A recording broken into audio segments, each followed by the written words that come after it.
آج یہ دل فریب اور خوشنما منظر جو ہمیں نظر آ رہا ہے، اس کے دکھانے پر اللہ تبارک و تعالیٰ کا شکر ادا کرتا ہوں کہ اس نے پاکستان کے یوم آزادی کی تقریب پر دارالعلوم میں اساتذہ کرام، طلباء اور طلباء کے سرپرستوں اور دیگر ہمارے معاونین کا اتنا خوبصورت اجتماع اللہ تعالیٰ نے کروایا، اور اس پر میں مولانا زبیر اشرف صاحب، نائب صدر جامعہ دارالعلوم کراچی، اور ان کے معاونین، ہمارے اساتذہ کرام، دارالاقامہ کے قدیم حضرات، مدرسہ ابتدائیہ، ثانویہ اور حرا فاؤنڈیشن کے منتظمین، ان سب کا کو مبارکباد دیتا ہوں کہ ماشاءاللہ انہوں نے بڑی محنت سے اور بڑے نظم و ضبط کے ساتھ یہ خوشی کا پروگرام مرتب کیا اور ہمارے لیے ایک دلکش منظر پیش کیا۔ اللہ تعالیٰ ان کی کوششوں میں برکت عطا فرمائے اور اس کو ملک کے لیے ایک فعال نیک بنائے۔ ہمارا معمول حضرت والد ماجد حضرت مفتی محمد شفیع صاحب قدس اللہ تعالیٰ سرہ کے زیر ہدایت شروع سے دارالعلوم میں یہ معمول رہا ہے کہ ہم یوم آزادی کا آغاز سب سے پہلے فجر کی نماز کے بعد قرآن کریم کی تلاوت اور اذکار سے کرتے ہیں، جو اشراق تک جاری رہتا ہے، اور اس کے بعد ہم ملک و ملت کے لیے اور پورے عالم اسلام کے لیے اللہ تبارک و تعالیٰ کی بارگاہ میں دعا کرتے ہیں۔ یہ ہمارے ہاں یوم استقلال کا اصل آغاز اس طرح ہوتا ہے، اور یہ ہمارے والد ماجد حضرت مولانا مفتی محمد شفیع صاحب قدس اللہ تعالیٰ سرہ بانی دارالعلوم کی ہدایت روز اول سے یہ رہی کہ چاہے وہ یوم آزادی ہو یا 23 مارچ کا یوم پاکستان ہو، دوسری دنیا ان دنوں کا آغاز توپوں کی سلامی سے کرتی ہے۔ عام طور سے رواج یہ ہے کہ 21 توپوں کی سلامی دی جاتی ہے، 21 توپوں سے گولوں کی آواز آتی ہے اور اس کے ذریعے دن کا آغاز ہوتا ہے۔ ہمارے والد ماجد قدس اللہ تعالیٰ سرہ نے ہمیں یہ تعلیم دی کہ ہمارا آغاز رجوع اللہ سے ہونا چاہیے، کیونکہ پاکستان یہ بھی اللہ تبارک و تعالیٰ کی دی ہوئی نعمت ہے، اور وہ نعمت ہے جو کلمہ لا الہ الا اللہ محمد الرسول اللہ کی بنیاد پر اللہ تبارک و تعالیٰ نے ہمیں عطا فرمایا۔ ہم بہت بچے تھے اس وقت، جو نعرہ پورے مسلمان ہند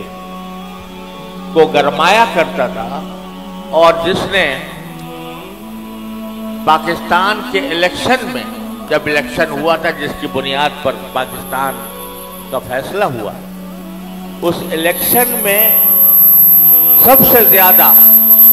طاقتور نعرہ یہ کلمہ یہ تھا کہ پاکستان کا مطلب کیا؟ لا الہ الا اللہ۔ اسی نعرے کی وجہ سے ان لٹے پٹے لوگوں نے بھی، جن کو یہ معلوم تھا کہ پاکستان بننے کے بعد ہمارا علاقہ پاکستان میں نہیں رہے گا، ہم لوگ یو پی کے باشندے تھے، انڈیا کا وہ صوبہ جو سب سے بڑا صوبہ کہلاتا ہے، یو پی کا صوبہ ہے، اور یہی وہ صوبہ ہے جس نے عظیم شخصیتیں پیدا کی، حضرت نانوتوی رحمۃ اللہ علیہ، حضرت شیخ الہند رحمۃ اللہ علیہ، حضرت گنگوہی رحمۃ اللہ علیہ، حضرت تھانوی رحمۃ اللہ علیہ، علامہ شبیر احمد عثمانی رحمۃ اللہ علیہ، حضرت مولانا اصغر حسین صاحب رحمۃ اللہ علیہ، قاری محمد طیب صاحب رحمۃ اللہ علیہ، مولانا مفتی محمد شفیع صاحب رحمۃ اللہ علیہ، یہ یو پی کے صوبے نے پیدا کیا، جتنے بڑے بڑے علماء کرام ہیں۔ اور اگر ادب کے میدان میں دیکھو تو ادب کے شہسوار بھی یو پی سے پیدا ہوئے، اور جدید علم کے لحاظ سے تعلیم کے ماہرین جو ہے ان کو دیکھو تو وہ بھی یو پی سے پیدا ہوئے۔ مثلا اشتیاق حسین قریشی صاحب جو کسی زمانے میں کراچی یونیورسٹی کے وائس چانسلر تھے، اور محمود حسن صاحب جو بعد میں کراچی یونیورسٹی کے وائس چانسلر ہوئے، تو بڑے بڑے دانشور اور بڑے بڑے علماء یو پی کے صوبے سے پیدا ہوئے تھے، اور یو پی کے صوبے کے مسلمانوں کو یہ بات معلوم تھی کہ پاکستان بنے گا تو ہمارا علاقہ پاکستان میں شامل نہیں ہوگا۔ اس کی باوجود یو پی کے مسلمان نے پاکستان کے حق میں ووٹ دیا، پاکستان بنوایا، تو اس کی واحد وجہ یہ تھی کہ یو پی میں یہ نعرہ گونجا کرتا تھا کہ پاکستان کا مطلب کیا؟ لا الہ الا اللہ۔ پنجاب والے بھی جانتے تھے، مشرقی پنجاب والے بھی جانتے تھے، مشرقی بنگال والے بھی جانتے تھے کہ ہم پاکستان کا حصہ نہیں ہوں گے، لیکن مشرقی پنجاب میں بھی، مشرقی بنگال میں بھی جب ریفرنڈم ہوا سلہٹ کے اندر اور صوبہ سرحد کے اندر، تو سلہٹ اور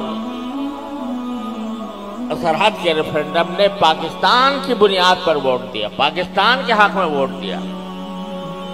کیوں دیا؟ وہاں پر بھی ایک ہی نعرہ کارگر تھا، اور وہ تھا کہ پاکستان کا مطلب کیا؟ لا الہ الا اللہ۔ اس لیے پاکستان کا وجود در حقیقت لا الہ الا اللہ کی بنیاد پر اٹھا، اور اسی وجہ سے جب پاکستان معرض وجود میں آیا تو صرف ان علاقوں میں نہیں جہاں پاکستان بنا تھا، بلکہ پورے عالم اسلام میں خوشی منائی گئی، عربوں نے خوشی منائی، ان لوگوں نے خوشی منائی جن کا براہ راست پاکستان سے کوئی تعلق نہیں تھا۔ کیوں منائی؟ اس لیے وہاں کے مسلمانوں نے خوشی منائی کہ یہ ایک ایسا ملک ہے جو دین اسلام کی بنیاد پر وجود میں آ رہا ہے۔ اس سے پہلے جتنے بھی ملک تھے وہ خلافت عثمانیہ کے بعد، خلافت عثمانیہ کے زوال کے بعد جتنے ملک بنے وہ قومیتوں کی بنیاد پر بنے، اور قومیتوں کو بھی برطانیہ کے استعمار نے توڑ توڑ کر،